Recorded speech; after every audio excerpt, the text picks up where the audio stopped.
Ma'am இதுதான் ma'am அந்த add on வெஜ்ஜஸ்ஸு. இதில் இந்த பாயிண்டட் எண்ட் இருக்குல்ல மேம், இந்த பாயிண்டட் எண்டு வந்துட்டு ப்ராக்சிமல் சர்ஃபேஸில் எங்கேஜ் பண்ணணும்.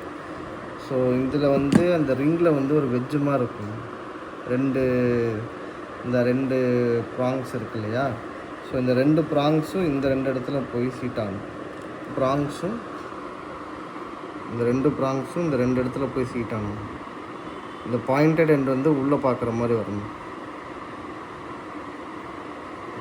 சீட் ஆயிடுச்சு. ஸோ இந்த பாயிண்டட் எண்டு வந்து உள்ளே ஃபேஸ் பண்ணுற மாதிரி இருக்கணும். அதே மாதிரி இந்த சைடு வச்சுக்கணும்.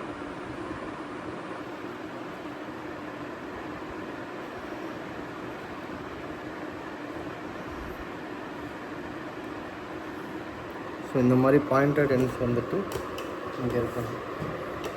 உள்ள ப்ராக்சிமலாக எங்கேஜ் பண்ணுற மாதிரி இருக்கும். இந்த 6ல் வந்துட்டு எம்போ பண்ண போகிறோம். செக்ஷனல் மேட்ரிக்ஸை ஃபஸ்ட்டு ப்ளேஸ் பண்ணிடுவோம்.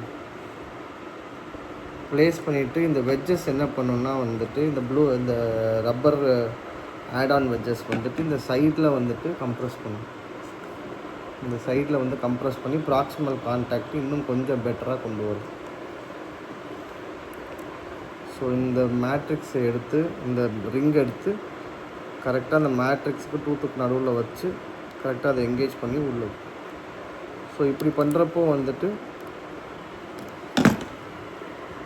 நல்லா பார்த்தீங்கன்னா இப்போ இப்படி பண்ணுறப்போ நல்லா பெட்டர் அடாப்டேஷன் இருக்கும் ப்ராக்சிமலாக. இந்த இடத்துல நல்லா உள்ளே பார்த்தீங்கன்னா ஜூம் பண்ணி பார்த்தீங்கன்னா தெரியும். நல்லாவே அந்த ப்ராக்சிமல் ஏரியா எம்ப்ரேஷரை வந்து கம்ப்ரெஸ் பண்ணி அந்த ப்ராக்சிமல் கான்டாக்டை கொண்டு வரணும். இது வந்து அடிஷ்னல் தான். இது கண்டிப்பாக வைக்கணும்னு அவசியம் கிடையாது. வைக்க முடிஞ்சால் வச்சுக்கலாம்.